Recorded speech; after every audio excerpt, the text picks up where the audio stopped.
Hi everyone, I'm Antoine, and in this video I'm going to be taking a look at the MoYu AI 3x3. So this is a new smart 3x3 that they just released in the summer of 2023, and it seems to be a cheap budget AI 3x3 in direct competition with the GAN iCarry. Right now it hasn't been officially completely released yet. The only place that I can see that you can get it is on CubeZZ, where the price is $1 cheaper than the iCarry, so at $22 compared to the $23 for the iCarry. Now, will it be better? Let's go and take a look.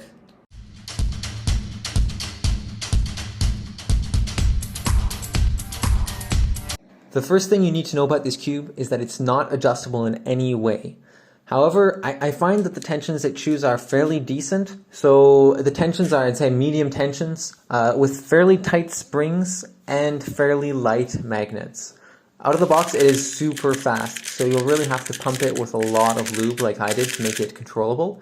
But then it does have fairly decent turning.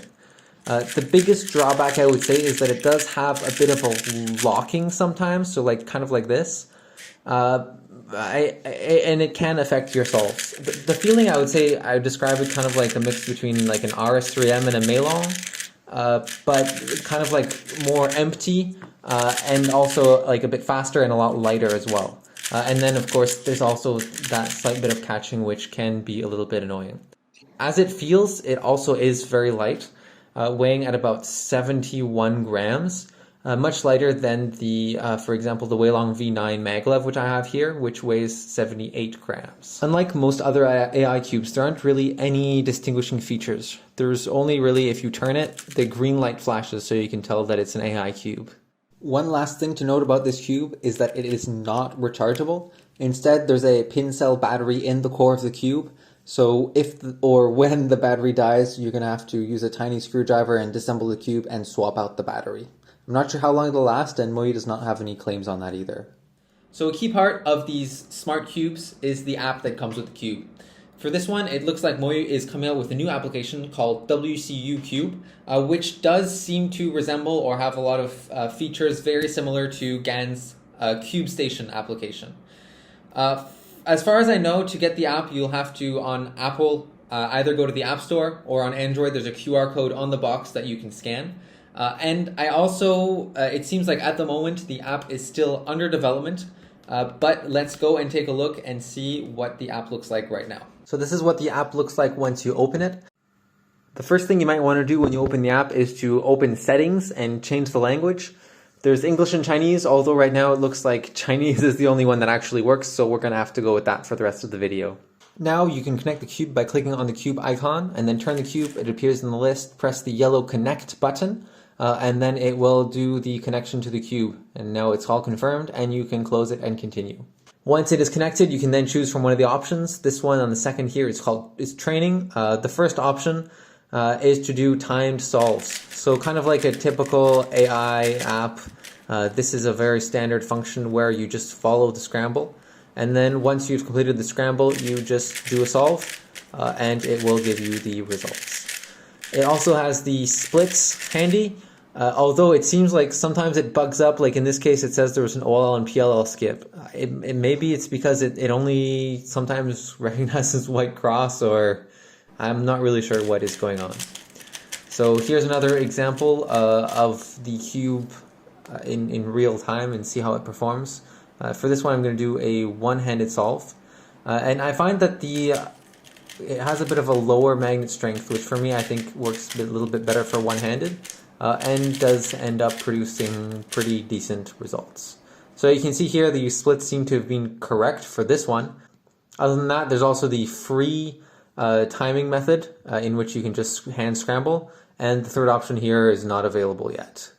Now other than that, there's also the 学院, the first option there, which is the school option or learning option, where you can practice some algs. In this case, I tried an OLL, but then because this cube does not have a gyroscope, you really have to follow the orientation of the cube. And so for instance, in this case, I was not holding the right orientation, and so I was bugging up. And even when solving the cube, it was completely confused and did not know what was going on. For this, just to make sure the orientation is correct, and it should be working.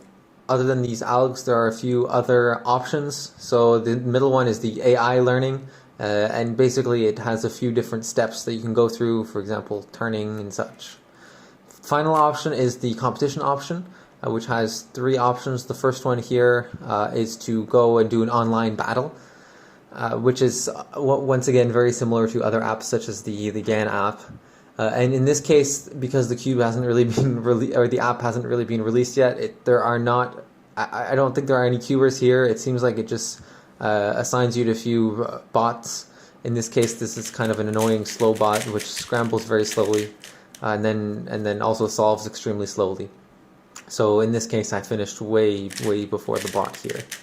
But a feature that I like about this app is that once you finish, your opponent has, it seems to be about 25 seconds to complete their solve, and then if they're not completed within that amount of time, their result is DNF'd, and you're allowed to skip to the next competitor. Other than this function, there's also a rooms battle function, in which it looks like you can create rooms, and then maybe have some friends where you can enter rooms with them and do races in there in a bit of a private competition kind of way. The final option is just essentially racing against yourself, where you can do time solve, get statistics, and go onto the leaderboard. Here the leaderboard is empty, but there's also the WTA leaderboard in case you want to have, I guess, a bit of a comparison in there. So that's about it for the app. And for this cube, I hope that you enjoyed the video. Let me know if you have any comments or anything else that you want to know about the cube. See you next time.